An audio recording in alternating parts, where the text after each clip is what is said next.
Dear students, here in this video we will be calculating interest on capital related to question number 14. इस question में हम क्या करने वाले हैं, इंटरेस्ट ऑन कैपिटल को कैलकुलेट करेंगे। ये क्वेश्चन स्टार्ट होता है राहुल, रोहित और करण के नाम से, ठीक है। तो राहुल, रोहित एंड करण इन्होंने पार्टनरशिप फर्म को शुरू किया था 20 लाख, 18 लाख और 16 लाख की कैपिटल के साथ में, ठीक है। प्रॉफिट फॉर द ईयर 135 का दे रखा है, ड्रॉइंग्स दे रखी है 50, 60 एंड 50 की, और क्वेश्चन आपसे केवल और केवल इंटरेस्ट ऑन कैपिटल की कैलकुलेशन करवाना चाह रहा है। और यहाँ पे जो रेट दे रखी है @5%।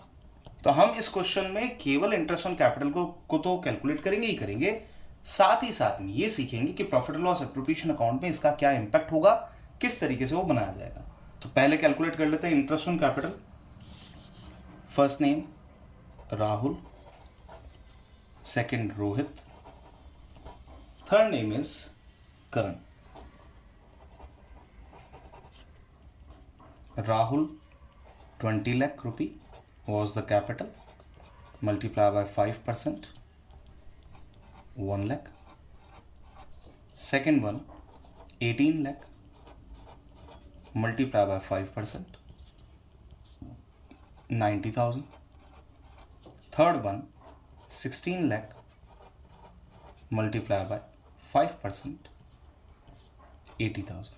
These are the amount of interest on capital which we have calculated. Now see, चलिए अब थोड़ा सा दिमाग लगाते हैं कि इंटरेस्ट ऑन कैपिटल का ट्रीटमेंट कैसे करना है।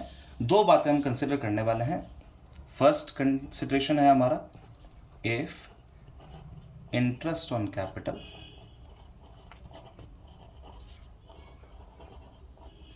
is considered as charge against profit, ठीक है। क्वेश्चन ने तो केवल आपसे इंटरेस्ट ऑन कैपिटल को कैलकुलेशन को पूछा है, इंटरेस्ट ऑन कैपिटल कैलकुलेट करने के लिए कहा है, लेकिन अब मैं आपको इसका ट्रीटमेंट भी समझाने वाला हूँ P&L एप्रोप्रिएशन अकाउंट बना के। वैसे तो क्वेश्चन को पूछना चाहिए था, क्यों नहीं पूछा ये थोड़ा सा डाउट है, बट हाँ इसमें इंटरेस्ट ऑन कैपिटल का जो ट्रीटमेंट है वो जरूर देखना है, क्योंकि काफी इंटरेस्टिंग पार्ट है। If interest on capital is considered as charge against profit, तो आइए क्या करेंगे, हम बनाएंगे profit and loss appropriation account. Profit and loss appropriation account.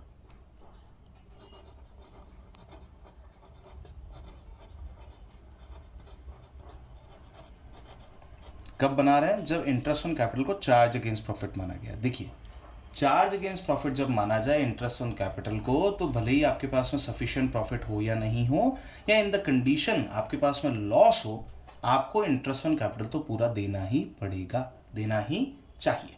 तो अब आइए, by net profit.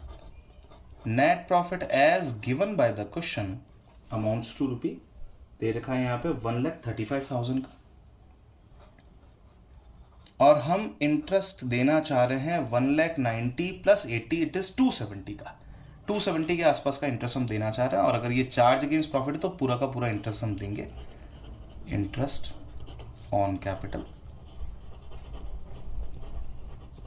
It is Rahul, Rohit, Karan. Rahul 1 lakh रुपये, रोहित 90,000 एंड करण 80,000, ठीक है। हमने पूरा इंटरेस्ट दे दिया। अब इंटरेस्ट देने के बाद देख लेते हैं कोई और इन्फॉर्मेशन तो नहीं है, अभी केवल ड्राइंग्स दे रखी है जिसका हमको यहाँ कुछ नहीं करना है। और यहाँ कोई सैलरी है क्या, नहीं, कोई सैलरी नहीं है, कुछ भी नहीं है। PSR दे रखा है केवल 3:1 का, 3:2:1। लेट्स सी, अब कैलकुलेट कर लेते हैं इसको। चलिए, by capital, it is loss, difference निकाल लेते हैं। It is the total of this is 270, 270 में से 135 चले गए तो पीछे बचे 135। इस 135 को हमको किस रेशियो में डिवाइड करना है, that is 3:2:1। Rahul, Rohit and Karan. 3 to 1 करते हैं, देखिए बड़े ध्यान से।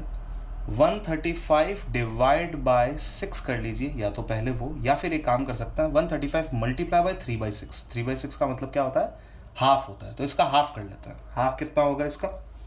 देखिए 2 से डिवाइड कर लेते हैं। 2 6 ज़ा 12, डन। देन इट इज 15, 2 7 ज़ा 14, देन 1 रिमेनिंग, 2 5 ज़ा 10, हियर इट इज डन। ये हो गया। अगर आपको 2 कैलकुलेट करना है तो 2/6 का मतलब होता है 1/3, 135 का 1/3 होता है 45,000। अगर आपको 1 कैलकुलेट करना है तो एक काम करते हैं, 3 - 2 कर लेते हैं, ऑटोमेटिकली 1 आ जाएगा। तो दिस माइनस दिस करेंगे तो ऑटोमेटिकली ये वैल्यू आ जाएगी 22,500। This is the solution available if interest on capital is considered as a charge against profit. क्या माना जाए? अगर इंटरेस्ट ऑन कैपिटल को चार्ज अगेंस्ट प्रॉफिट माना जाए तो कंप्लीटली आपको इंटरेस्ट ऑन कैपिटल देना ही पड़ेगा, और उसके बाद में जो भी लॉस बनता है उसको आप डिवाइड कर देंगे, जैसा हमने इस क्वेश्चन में किया है। अब बात करते हैं सेकंड अजम्पशन की। If interest on capital is considered as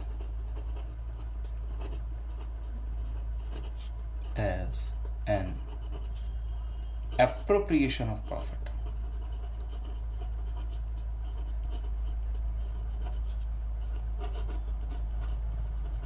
in this situation अब हमें क्या करना है? अगर हम इसको एप्रोप्रिएशन ऑफ प्रॉफिट मान रहे हैं तो इंटरेस्ट ऑन कैपिटल को हम कभी भी एक्सीड नहीं करेंगे नेट प्रॉफिट से।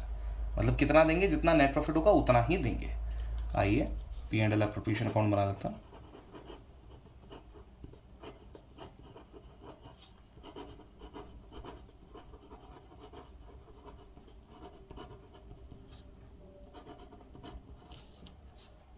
Ratio is 3:1. We are having our net profit as by net profit amounting to rupee 1,35,000. Done. Now see, the total amount of interest on capital is coming as 270. Total amount कितना आ रहा है बेटा? 2,70,000 rupees का total amount आ रहा है, जबकि हमारे पास में प्रॉफिट कितना है? 135। एग्जैक्टली हाफ प्रॉफिट हमारे पास में अवेलेबल है। तो जितना इंटरेस्ट हम देने वाले हैं उसको भी हमको क्या करना होगा? इसी प्रोपोर्शन में हाफ करना होगा। Interest on capital, name Rahul, Rohit and Karan, इसको हाफ कर देता है। मतलब जो भी उनको दे रहे थे, जो 1,90,000 और 80 दे रहे थे, उसका हाफ करेंगे तो 135 के इक्वल हो जाएगा, क्योंकि इनकी टोटल हो रही है 270। तो इस बार इनको इंटरेस्ट कितना मिलेगा? 50, 45 and 40, and this is coming as, और this is sum up as this amount 135। Here in this situation we are not having any loss, किसी भी तरीके का कोई लॉस नहीं है जिसको हमको डिस्ट्रीब्यूट करना है। तो ये आपका सॉल्यूशन बनता है जब इंटरेस्ट ऑन कैपिटल को क्या माना जाए? एप्रोप्रिएशन ऑफ प्रॉफिट माना जाए। कौन कौन से आइटम होते हैं जिनको ऐसे ट्रीट किया जाता है? देखिए जनरली इंटरेस्ट ऑन कैपिटल और सैलरी जो होता है उसे हम इस तरीके से ट्रीट करते हैं। इंटरेस्ट ऑन कैपिटल और जो सैलरी होगा उसे हम इस तरीके से डील करते हैं कि या तो वो चार्ज अगेंस्ट प्रॉफिट माने जाते हैं या फिर वो एप्रोप्रिएशन ऑफ प्रॉफिट माने जाते हैं। वैसे तो क्वेश्चन ने इतना ही टास्क आपसे पूछा था कि इनका इंटरेस्ट ऑन कैपिटल कैलकुलेट करें, बट उस इंटरेस्ट ऑन कैपिटल का इंपैक्ट क्या बनता है ये देखना बहुत ज्यादा जरूरी था, इसलिए हम इस क्वेश्चन को आगे कंटिन्यू कर पाए। Okay then, you people are required to go through with the concept of interest on capital, charge against profit and appropriation of profit। आप इसे ज़रूर देखें, लिखें, सॉल्व करें, और अगर आपके कोई डाउट्स हैं तो प्लीज़ मुझे मेंशन करें। Thank you so much.